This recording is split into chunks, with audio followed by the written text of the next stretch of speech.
Halo sahabat desain, balik lagi di channel gua Henry JXVD. Kali ini kita akan lanjut nge-review salah satu manhwa yang berjudul Magic Emperor chapter 487 ya. Yang dimana akan berlanjut pembantaian di gerbang kekaisaran. Nah, giliran gerbang kekaisaran nih yang ngerasain gimana rasanya dibantai tanpa ampun ya. Semenjak di beberapa chapter dia terus yang membantai beberapa sekte atau bangsawan yang ada di kekaisaran. Nah, sekarang berbalik nih. Jongvan juga udah mulai semakin kuat dalam pertempuran ini. Kenapa bisa ya? Karena dia kemarin menelan beberapa jiwa naga dari ketua gerbang kekaisaran ya, sampai ditelan-telan tuh sampai ada di dalam tubuhnya.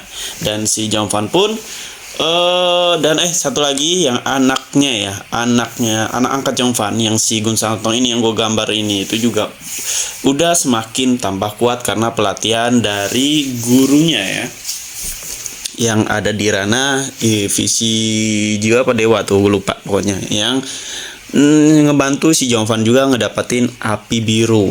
Nah, di sini kita juga udah melihat juga ya chapter-chapter yang kemarin-kemarin juga semuanya udah tahu. Enggak semuanya sih ya, beberapa dong dari klan Low yang tahu kalau Gun Santong hampir setengahnya dari kekaisaran tahu lah kalau Gun Santong itu anak angkat dari Jongvan. Bakalan seru nih di sini ya. Oh ya, di sini kita akan ngelihat pembantaian abis dari gerbang kekaisaran, dan nantinya hanya yang tersisa dari si penasihat, gue lupa namanya itu ya. Pokoknya nanti mungkin kalian lihat chapter kemarin di akhir-akhir kayak wah, gerbang kekaisaran diampuni nih, dan pastinya bakalan menjadi anggota klan Low. Ya, semakin banyak juga penampungan di klan Low, tapi guys, Jongvan ini kita ngeliat watak dari beberapa chapter ini, kita kelihatan ya watak dia itu nggak mau, dia nggak selembut itu, dalam artian nggak lembut nggak kasar juga sih, dalam artian dia memiliki pemikiran ke depannya kalau berbuat hal baik ke mereka dan bakalan berimbas ke klan lo ke depannya yang bakal merugikan mereka. Dia nggak akan ngelakuin itu guys. Nah, di sini kemungkinan ini dari spoilers juga dari teman-teman, banyak juga yang bilang dia akan ngebantai seluruh dari gerbang kekaisaran. Nah, yang tersisa hanya si penasihat itu doang katanya, atau beberapa lah ya. Tapi kayaknya yang disisain cukup penasihat doang. Nah, kenapa harus disisain si penasihat itu? Yang ahli siasat ya. Sorry ya, dia itu ahli siasat sama kayak Jongvan, sebenarnya sama-sama pinter. Ya, meskipun kita tahu lebih pinteran si Jongvan. Nah, di sini karena si Jongvan ini memiliki ambisi yang lain kan, ambisi yang besar, tujuan yang lain yang nggak harus dia ada di kekaisaran. Nah, makanya di sini kita melihat ya, kita akan melihat bagaimana Jongvan mengumpulkan beberapa orang yang benar-benar nanti bisa menggantikan Jongvan, yang meskipun nggak bisa digantikan tapi seenggaknya bisa berkoordinasi sama Jongvan ya tentang melindungi klan Low. Dia tuh nggak bisa kayak ngelepasin klan Low karena di dalam tubuhnya dia ini ada perjanjian, ada ikatan gitulah ya, yang kalau dia diemin itu bisa-bisa si Jongvan ini mati, sampai kalau nggak bisa kayak ngelindungin ya dan lain-lain, dan nggak ngebantu lah ibaratnya. Nah, di sini juga kekuatan Jongvan, prajurit Jongvan juga udah mulai kayak apa namanya, sudah mulai mengumpulkan beberapa anggota, tapi sepertinya kita nggak tahu ke depannya siapa yang bakalan ikut Jongvan untuk ke ranah selanjutnya. Untuk Gun Santong bisa jadi Gun Santong akan ikut ya, tapi kita lihat nanti aja ya guys. Nah, di Explorer kali ini kita tinggal nunggu beberapa chapter untuk melawan kaisar ya, yang dimana nanti salah satu anak kaisar yang akan menggantikan tahtanya sendiri.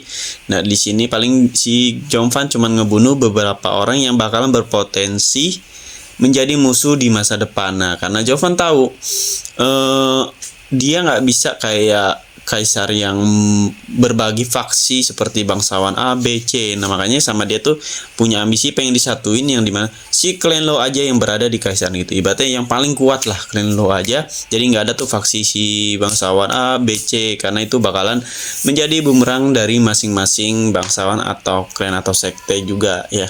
Contohnya seperti ini, ya kan? Yang satunya punya ambisi A, yang satunya punya ambisi B, punya ambisi C. Makanya Jovan mau nggak mau memusnahkan beberapa orang yang enggak sevisi semisi sama dia, guys. Ya kan? Takutnya dia udah capek-capek ngelindung klan lo, pas dia balik nanti malah klan lo nya yang hancur. Nah, di sini ini gue lagi gambar ilustrasi Jovan Gus Santong sama cewek yang ketua sekte dari sekte ceweknya semua. Nah, di sini pada kaget ya, yang cewek juga baru tahu kalau si Jovan memiliki hubungan sama Gun Santong ya, anak angkat. Nah, ini pada kaget semua. Dan ya udah berarti mereka juga udah kayak semua hal yang udah dari pertarungan sampai sekarang itu udah direncanakan, emang udah direncanakan oleh Jovan semuanya ya. Dia tuh kayak percaya diri bakal menang ya, meskipun ada beberapa hal yang ngerubah strateginya dia. Ya memang begitu, hidup tuh nggak selalu sesuai sama rencana kita, tapi yang penting akhirnya endingnya sama sesuai sama keinginan kita. Oke, di sini sepertinya kita sudah mulai hampir selesai ya. Jadi kalau kalian mau niat kayak mau coba namanya apa sih, request mau review AB, mau anime, manga, dongha dan lain-lain, bisa langsung di kolom komentar video gua atau bisa langsung di Instagram atau YouTube. Dan kalau kalian mau belajar tentang desain ya, desain apa nih tuh ya, di YouTube gue tuh ada UX UI design. Kalau kalian tahu itu pembuatan desain website, aplikasi, serta ada ilustrasi yang karakter. Kalian tahu nggak, ini salah satunya ini nih yang gue gambar itu disebut ilustrasi dan pembuatnya itu disebut ilustrator ya. Ini gue lagi benerin nih rambutnya nih, rambut konde nih dijadi ya. Oke, di sini udah jadi juga. Kita tinggal gambar matanya maksudnya. Terus gambar mukanya juga nih yang belum dan pakai masker. Wah, di sana juga lagi ada itu ya, wabah juga ya. Makanya masih pakai masker. Oke. Jadi lagi selesai. Oh ya, ini tangannya si Jovan yang kiri itu nggak gambar lagi, lupa gue satunya, bukan untung ya. Tapi belum gue gambar aja. Oke. Dan kita sisa backgroundnya nih. Kita gambar. Jadi kalian bisa belajar juga, kalau kalian mau buat juga bisa dari nol. Kita tinggal ke backgroundnya aja ya, frame-nya. Kita pakai dua warna seperti biasa. Warnanya hijau paling ya. Kita cobain dulu deh. Warna hijau, hijaunya terlalu terang. Kita cari yang gelap, agak segelap sedikit. Oke, mungkin sampai sini aja. Pokoknya terima kasih juga yang udah nonton video gua, dan sampai jumpa lagi di next video.